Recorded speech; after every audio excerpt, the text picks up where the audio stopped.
नमस्कार दोस्तों, आप सभी का स्वागत है हमारे YouTube channel BCS basic physics में। और आज के इस वीडियो में हम कक्षा 12 का टॉपिक लेकर चल रहे हैं द्रव बूंद मॉडल। देखिए दोस्तों, जो द्रव बूंद मॉडल है वो बोर और व्हीलर ने दिया था और ये नाभिकीय विखंडन अभिक्रिया को समझाता है। नाभिकीय विखंडन अभिक्रिया को समझाने के लिए बोर और व्हीलर ने एक द्रव की बूंद से नाभिकीय विखंडन अभिक्रिया को समझाया।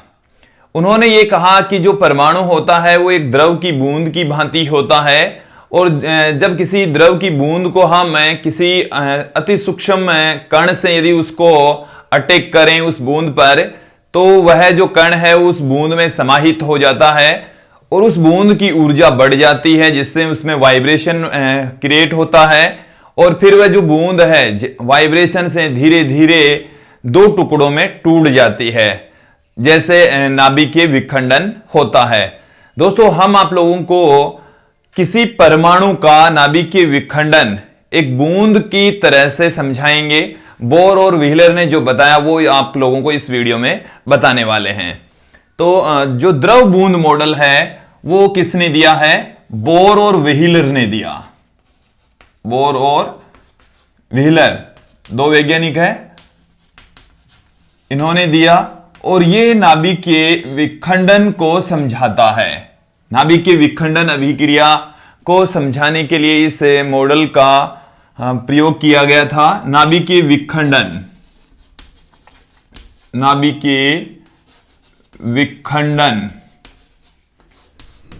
का स्पष्टीकरण देता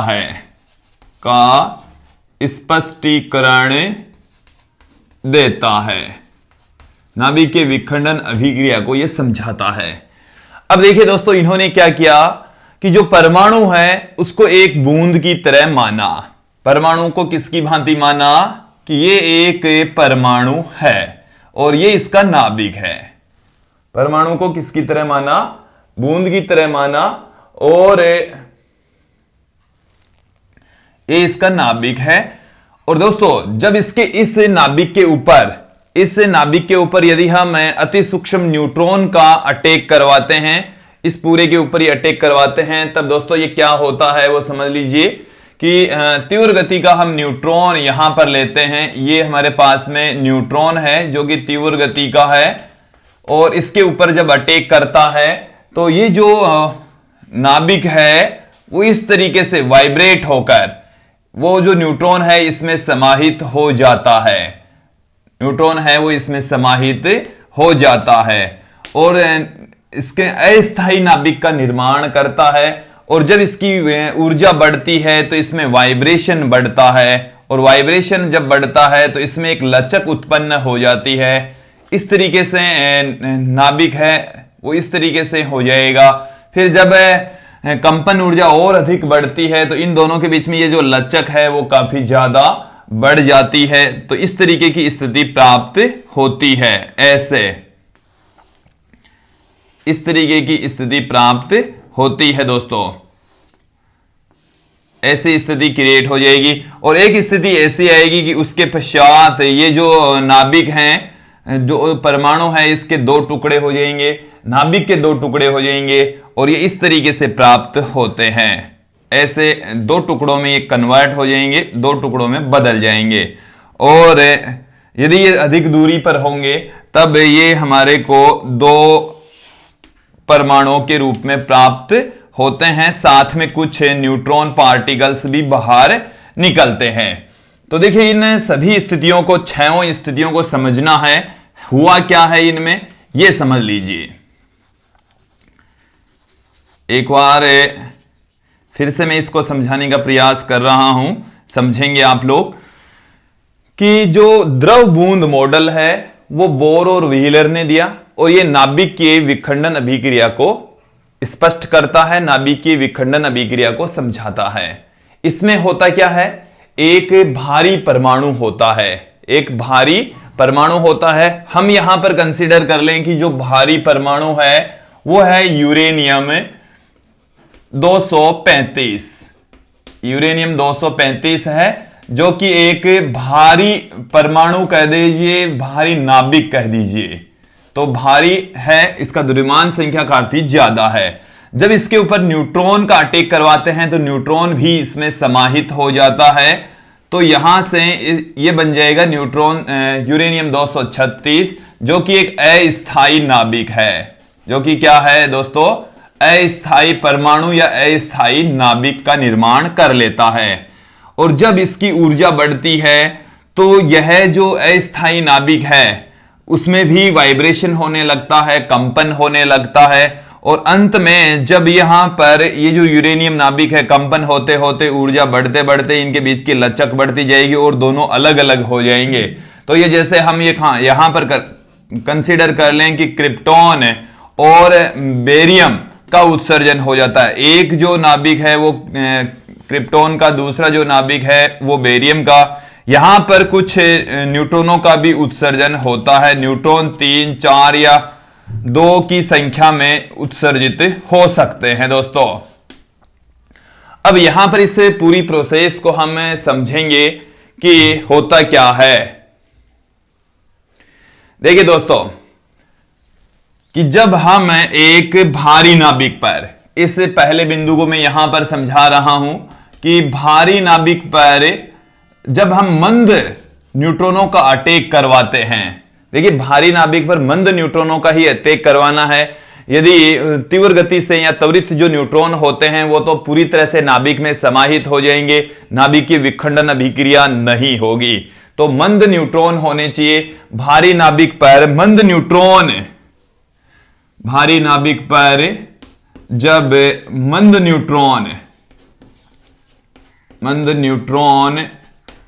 न्यूट्रॉनों का आक्रमण कराया जाता है, आक्रमण कराया जाता है,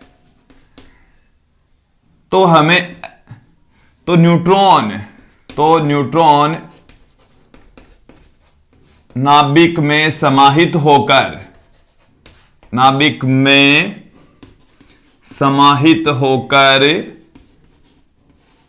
नाभिक के अंदर यह समाहित हो जाएगा, अस्थायी नाभिक का निर्माण करता है। अस्थायी नाभिक का निर्माण करता है, अस्थायी नाभिक का निर्माण करता है, अस्थायी नाभिक यहां पर बना लेता है। और ये जो अस्थायी नाभिक होता है अत्यधिक ऊर्जा की वजह से, अस्थायी नाभिक ऊर्जा पाकर, अस्थायी नाभिक ऊर्जा पाकर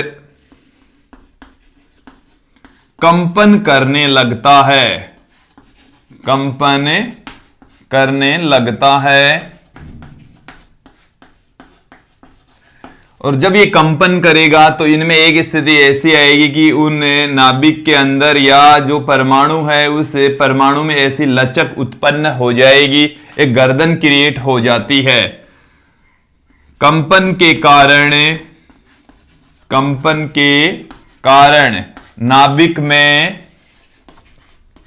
नाभिक में एक गर्दन उत्पन्न हो जाती है। गर्दन का मतलब है कि वहां से उनकी जो मोटाई है वो कम हो जाएगी। देखिए हमारा सिर और जो बाकी का जो धड़ होता है वो बड़ा होता है, गर्दन यहां से पिचकी हुई होती है, मतलब उसकी जो साइज है यहां से बड़ा, यहां से बड़ा, यहां से छोटा।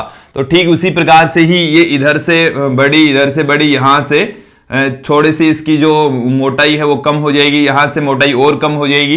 तो एक गर्दन उत्पन्न होती है, एक गर्दन उत्पन्न होती है और यह लगातार बढ़ती जाती है, और यह लगातार बढ़ती जाती है, लगातार बढ़ती जाती है।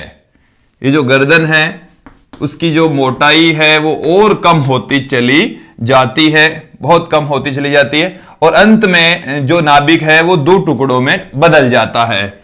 और अंत में इसके कितने टुकड़े हो जाते हैं? और अंत में नाभिक के 2 टुकड़े हो जाते हैं, नाभिक के 2 टुकड़े हो जाते हैं, टुकड़े हो जाते हैं, अर्थात नाभिकीय विखंडन हो जाता है, अर्थात नाभिकीय विखंडन हो जाता है, नाभिकीय विखंडन हो जाता है दोस्तों, नाभिकीय विखंडन हो जाता है।